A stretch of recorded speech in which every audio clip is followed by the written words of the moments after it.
प्रवर्तन निदेशालय यानी ईडी के डायरेक्टर का कार्यकाल तीसरी बार बढ़ाने के खिलाफ सुप्रीम कोर्ट में अर्जी दी गई थी। सुनवाई के दौरान कार्यकाल बढ़ाने को सुप्रीम कोर्ट ने अवैध माना। इसे विपक्षी दलों ने केंद्र सरकार को झटका कहा, जिस पर गृह मंत्री अमित शाह ने पलटवार किया।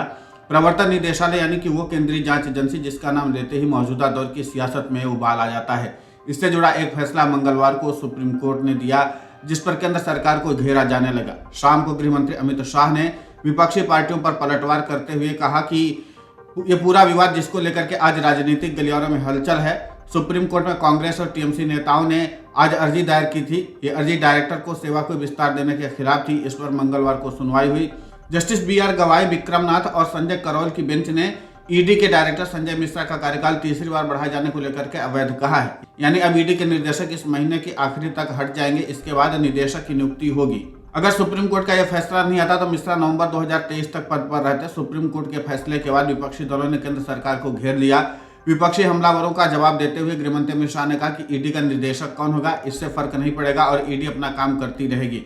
सुप्रीम कोर्ट ने कहा कि ईडी के निर्देशक संजय मिश्रा को तीसरी बार सेवा विस्तार देना पूरी तरह से अवैध है। इसके साथ ही कोर्ट ने माना कि संसद को अधिकार है कि वो कानून में संशोधन कर सकती है, उस पर कोई सवाल नहीं उठा सकता है। 62 साल के संजय मिश्रा 1984 बैच के भारतीय राजस्व सेवा अधिकारी हैं। मिश्रा बोल्टी निर्देशक भी हैं, जिनके कार्यकाल में सोनिया गांधी, राहुल गांधी से ईडी दफ्तर में पूछताछ हुई थी। बाद में कांग्रेस अध्यक्ष बने मल्लिकार्जुन खड़गे से लेकर के ममता बनर्जी के भतीजे अभिषेक बनर्जी तक से ईडी ने संजय मिश्रा के कार्यकाल में ही भ्रष्टाचार के आरोपों का सवाल जवाब किया गया।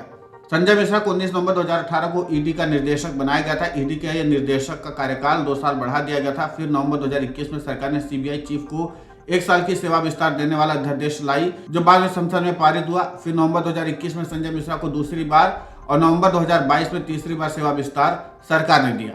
वहीं कांग्रेस की तरफ से मोदी सरकार पर रणदीप सिंह सुरजेवाला ने जमकर हमला बोला। उन्होंने कहा, देश में ईडी की संस्था पूर्ण रूप से निष्पक्षता और विश्वास को खो चुकी है। ये सत्ता पक्ष के हाथ का खिलौना मात्र बन करके रह गई। मोदी सरकार ईडी का कठपुतली की तरह दुरुपयोग कर रही। सुरजेवाला ने कहा, सुप्रीम कोर्ट के फैसले से 3 सीधे सवाल खड़े होते हैं। क्या ईडी डायरेक्टर द्वारा 17 नवंबर 2021 के बाद लिए गए सब निर्णय खारिज नहीं किए जाने चाहिए? क्या सरकार ये हिम्मत दिखाएगी कि ईडी डायरेक्टर द्वारा 17 नवंबर 2021 के बाद लिए गए सभी निर्णय की एक निष्पक्ष जांच और समीक्षा हो? क्या ईडी डायरेक्टर को 17 नवंबर 2021 व 17 नवंबर 2022 को गैर कानूनी सेवा विस्तार देने वाले राजनीतिक व्यक्तियों को व अधिकारियों के समूह के खिलाफ कार्रवाई होगी? फिर चाहे दोषी स्वयं पीएम ही क्यों न हो। केंद्र सरकार ने सबसे पहले साल 2020 में संजय मिश्रा का सेवा विस्तार किया था। तब उनका कार्यकाल 18 नवंबर 2021 तक बढ़ाया गया था। दूसरी बार उनका कार्यकाल 17 नवंबर 2022 तक बढ़ा दिया गया था और इसी बीच सरकार ने 18 नवंबर 2023 तक उनका तीसरा सेवा विस्तार कर दिया था। सरकार पिछले साल एक अध्यादेश लेकर गई थी, जिसमें अनुमति दी गई थी कि ईडी और सीबीआई के डायरेक्टरों का कार्यकाल 2 साल की अनिवार्य अवधि के बाद 3 साल तक बढ़ाया जा सकता है।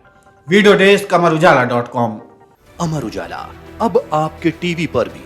अपने स्मार्ट टीवी पर YouTube पर सर्च करें अमर उजाला, चैनल सब्सक्राइब करें और देखें ताजा खबरें, वो भी HD क्वालिटी में। और हाँ, बेल आइकन दबाना ना भूलें ताकि हर खबर हो आपके घर।